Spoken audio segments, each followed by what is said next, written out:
احساس محرومی ایک ایسی ٹرمینالوجی ہے جو ہم نے ظاہر ہے مجھے بھی 20 سال سے زائد ہو گیا صحافت کرتے ہوئے، اور ہمیشہ جب ہم آپ سے بات کرتے رہے ہیں تو کم و بیش اسی اصطلاح کو استعمال کرتے ہوئے بلوچستان کے مسئلے کو دیکھنے کی کوشش ہوتی رہی ہے۔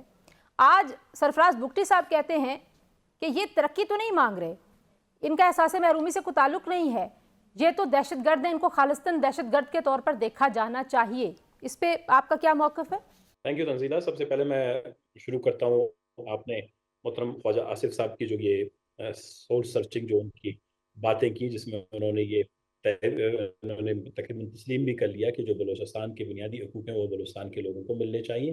20 25 30 40 50، اب خود بھی ان کو اندازہ نہیں ہے کتنے سالوں سے، بلکہ 70 سالوں سے 75 سالوں سے 1948 سے بلکہ 1947 سے یہ ساری پیچھے کتابیں پڑھی ہیں جو تقریباً آپ کے سب سے زیادہ پنجاب پاکستان کے مختلف مورخین نے لکھے ہوئے ہیں، جس میں محمد علی جناح صاحب نے، لیاقت علی خان صاحب نے، اس کے بعد اسکندر مرزا صاحب نے، ایوب خان صاحب نے، پھر اس کے بعد ذوالفقار علی بھٹو صاحب نے، جنرل ضیاء الحق صاحب نے مختلف کیبنٹس میں بتدریج لوگوں کے ساتھ وعدے کیے. پھر یہ میرے پاس کانسٹیٹیوشن ہے، اس کی عمر تقریباً اب 53 سال ہے، تقریباً 53 54 ایئرز ہوتا ہے. اور خواجہ آصف صاحب اس وقت حکومت میں بیٹھے ہیں کہ وہ کہتے ہیں اک شفا میں ساری چیزیں پہلے ان کو ملنی چاہیے. میں اور کچھ نہیں بولتا، یہ کانسٹیٹیوشن کا آرٹیکل ہے 158.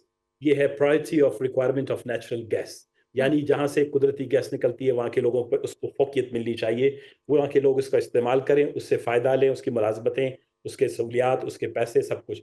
لیکن آپ کو پتہ ہے اس وقت حکومت اسلام آباد جو ہے، وہ پاکستان جو ہے، وہ بلوچوں کے تقریباً 10,000 ارب روپے کا مقروض ہے ہمارے اس گیس کا.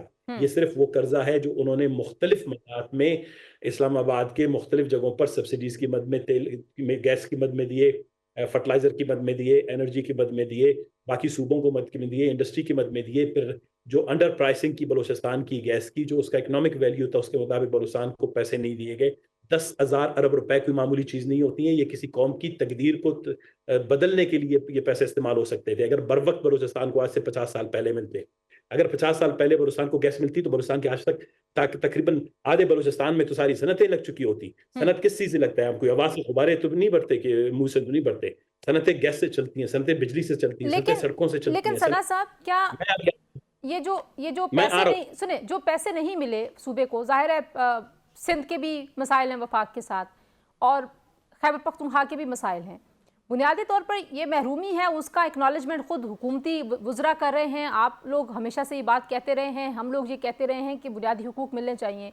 لیکن ایسے میں کیا بی ایل اے جیسے گروہوں کو جگہ ملی؟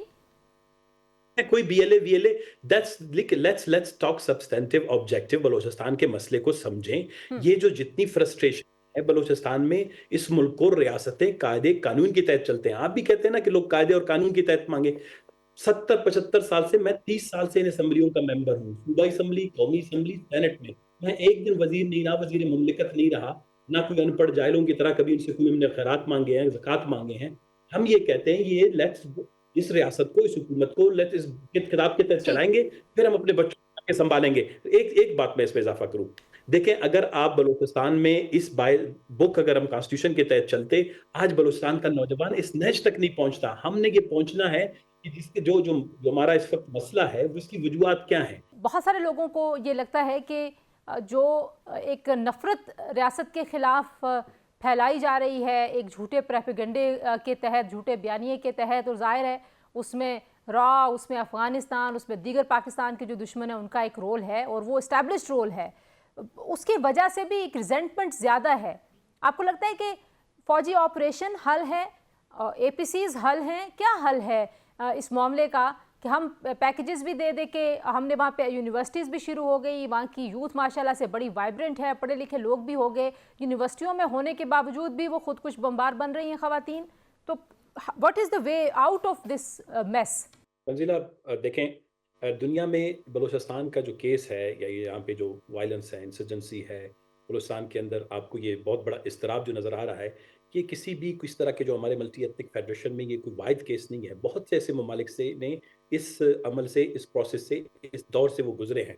ہمارے ساتھ سامنے ابھی بھی بہت ریسنٹ پاسٹ کے بھی بہت سے ایسے کیسز پڑے ہوئے ہیں جہاں پر اب مسئلہ یہ ہوا کہ کیونکہ ہم اتنا ہلجھ جاتے ہیں، ہماری میڈیا، ہماری نیشنل سیکیورٹی کا آپریٹرز، ہمارا جو